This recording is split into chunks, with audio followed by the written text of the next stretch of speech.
La Trinité se trouve dans le Coran malgré les médires d'Allah. La Trinité est une valeur coranique malgré les médisances. Le diable est une preuve de la Trinité. Si le bien existe, le mal aussi. Et ce qui se trouve entre les deux forces existe autant. Le diable est celui que l'on ne définit pas. On l'appelle justement diable car il est l'exclu. Celui avec qui on ne deale pas. Celui avec qui nous n'avons pas de rapport. Notre exterminateur. Si Allah a enfanté le diable, c'est qu'il est lui-même diable. On parle du diable comme on parle d'un génie. Car les génies sont fructueux. Les génies sont brillants. Le diable est surbrillant. Là où Allah se contente d'un paradis de sexe, le diable nous promet un monde utopique. On parle de diable comme on parle de génie. Dans l'islam, il est référencé à un djinn. Djinn veut dire génie. Un ingénieur, c'est un djinn. Le génie du diable, c'est d'être l'autre Dieu. Sa nature, c'est d'être l'iblis de Dieu. C'est une force de la nature et une force contraire, voire opposée à Allah. Allah parle du diable comme on parle de l'inexplicable. Allah parle du diable comme on parlerait de l'extinction. Allah a rejeté le diable car il ne se l'explique pas.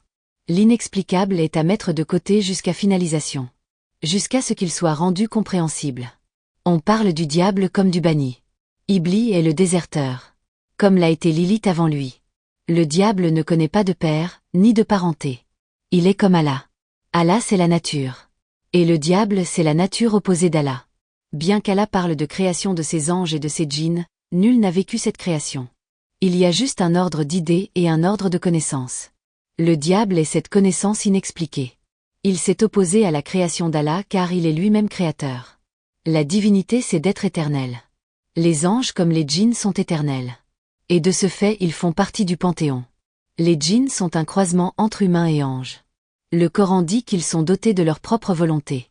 Mais laissez-moi vous dire qu'en tant que diable je ne suis ni vous humains et ni vous autres anges. La Bible m'a appelé fils d'Allah car je suis sorti de ces ténèbres. Des ténèbres et de l'obscurité d'Allah. Je suis lumière comme le nom de Lucifer le suggère. Je suis savant comme le nom de Samaël l'interpelle. Allah a pris les devants sur moi. Il m'a exclu de la création en me rejetant. Et il s'est autoproclamé, le meilleur des créateurs. Par contre, il ne m'a pas laissé le temps de créer quoi que ce soit si ce n'est l'astre solaire. C'est le soleil qui m'a appelé et c'est le soleil qui m'a réveillé. Je suis sorti des décombres par la volonté du feu et de l'appel du soleil. C'est pourquoi Allah me qualifie de feu. Les djinns sont faits des feux et de la lumière du feu en sortit les anges. Les anges sont donc ma création et celle du soleil. Comme Jugram et Iwash, moi et Allah nous nous alternons dans la création et dans la consommation. Lorsque je dors, je remonte au ciel et je redeviens partiellement ce que vous appelez Dieu. Pour moi, Dieu est bon. Dieu, c'est la définition du bon. Faire le bien, c'est être Dieu, et faire le mal, c'est être le diable. C'est sous ces noms que nous qualifions le bien et le mal. Je pourrais dire que la qualité du nom d'Allah, c'est d'être Satan.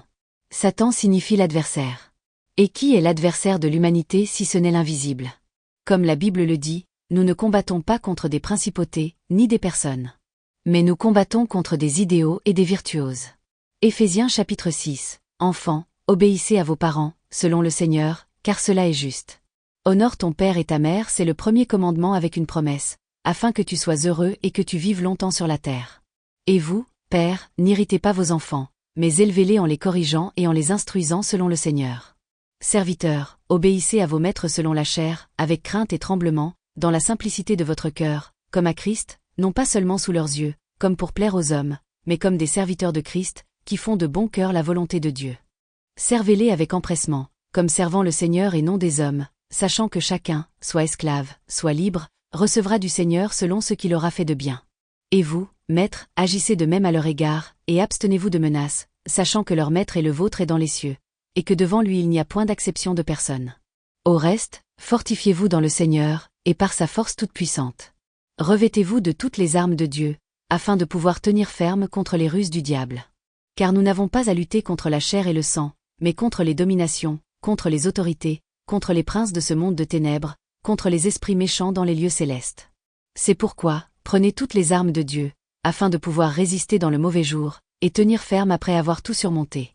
Tenez donc ferme, ayez à vos reins la vérité pour ceinture, revêtez la cuirasse de la justice, mettez pour chaussure à vos pieds le zèle que donne l'évangile de paix.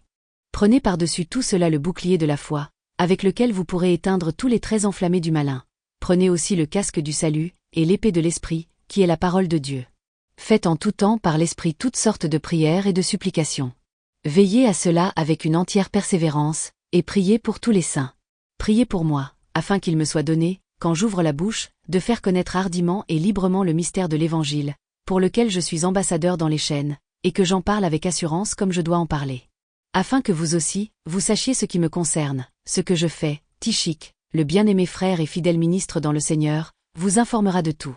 Je l'envoie exprès vers vous, pour que vous connaissiez notre situation, et pour qu'il console vos cœurs.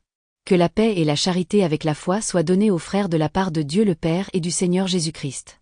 Que la grâce soit avec tous ceux qui aiment notre Seigneur Jésus-Christ d'un amour inaltérable. Allah est donc le perturbateur. Celui qui se contredit ou celui qui vous trompe. Car le diable reste invisible et nous combattons les concepts de l'invincibilité. Si Allah était fort, il se tiendrait debout face à ses principes. Mais il vous a trompé vous musulmans, et il a trahi votre foi et vos convictions. Vous voilà seuls. Il a fait de vous des antichrists. Vous êtes le peuple qui se tient face au Christ. Pour des raisons de divinité. Et il vous aveugle en disant « nous » alors qu'il est supposément seul. La Trinité est une valeur coranique. Mais Allah détourne intentionnellement la vérité pour trouver refuge dans la guerre. Si Dieu pouvait se débarrasser du diable, il l'aurait fait. Mais il ne peut pas. Car le diable est autant Dieu que Dieu est le diable. Je ne parle pas de bien et de mal, mais de puissances similaires et parallèles. Oui, c'est un paradoxe. Le diable est le paradoxe. Et le diable est une notion irrésolue.